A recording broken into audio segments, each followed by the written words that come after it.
ఎడ్జ్బాస్టన్లో England, team India జట్ల మధ్య జరుగుతున్న రెండో టెస్ట్ మ్యాచ్ రెండో రోజున మొదటి రోజు తరహాలోనే గిల్ సేన ఇంగ్లాండ్పై ఆధిపత్యం ప్రదర్శించి అదరగొడుతుంది. 310 పరుగుల ఓవర్నెట్ స్కోర్ వద్ద రెండో రోజు ఆట మొదలుపెట్టిన భారత జట్టు పిచ్ నుండి వస్తున్న సపోర్ట్ని బాగా సద్వినియోగం చేసుకుంటూ భారీ స్కోర్ వైపు దూసుకుపోతుంది. కెప్టెన్ శుభ్మన్ గిల్ కూడా చాలా బాధ్యతాయుతంగా కెప్టెన్ ఇన్నింగ్స్ ఆడుతూ ఇంగ్లాండ్ బౌలర్లకు చుక్కలు చూపిస్తున్నాడు.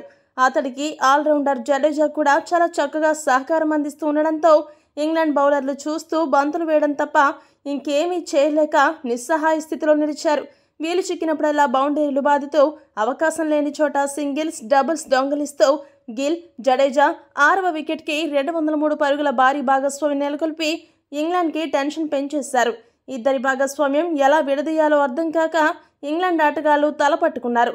అయితే లంచ్కి సరిగ్గా 10 నిమిషాల సమయం ఉంది అనగా జోష్ టంగ్ అద్భుతమైన డెలివరీతో జడేజాని బోల్తా కొట్టించి వికెట్ సంపాదించాడు. అయితే సెంచరీ చేస్తాడనుకున్న జడేజా 89 పరుగుల వద్ద వెనుదిరగగా తప్పలేదు.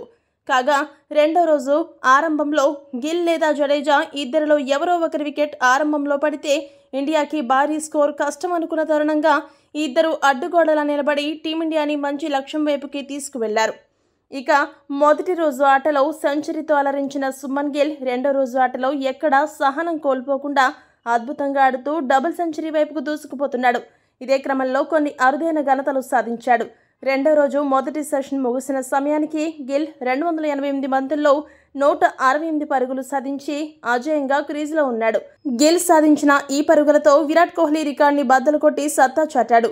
ఎడ్జ్బాస్టన్లో ఇప్పటి వరకు అత్యధిక పరుగులు సాధించిన రికార్డు విరాట్ కోహ్లీ పేరిట ఉండేది. గతంలో 2018 నాటి టెస్ట్లో కోహ్లీ ఈ వేదికపై 149 పరుగులు చేశాడు.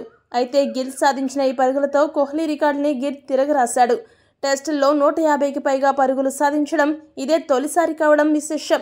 ప్రస్తుతం లంచ్ సమయానికి శుభ్మన్ గిల్ 168 పరుగులతో, వాషింగ్టన్ సుందర్ 1 పరుగుతో క్రీజులో ఉన్నారు. టీమిండియా ప్రస్తుతానికి 6 వికెట్ల నష్టానికి 419 పరుగులు సాధించింది.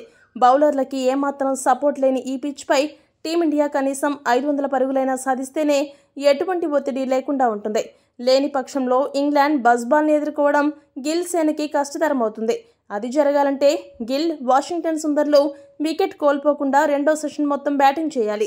అదే సమయంలో మన టైలెండర్లు కూడా సహకారం అందించాలి. మరి టీమిండియా ఎలా ముందుకు వెళుతుందో వేచి చూడాలి. ఈ వీడియో కనుక మీకు నచ్చినట్టయితే లైక్, షేర్, కామెంట్ చేయండి. మరిన్ని స్పోర్ట్స్ అప్డేట్స్ కోసం మా ఛానల్ను సబ్స్క్రైబ్ చేసుకోండి.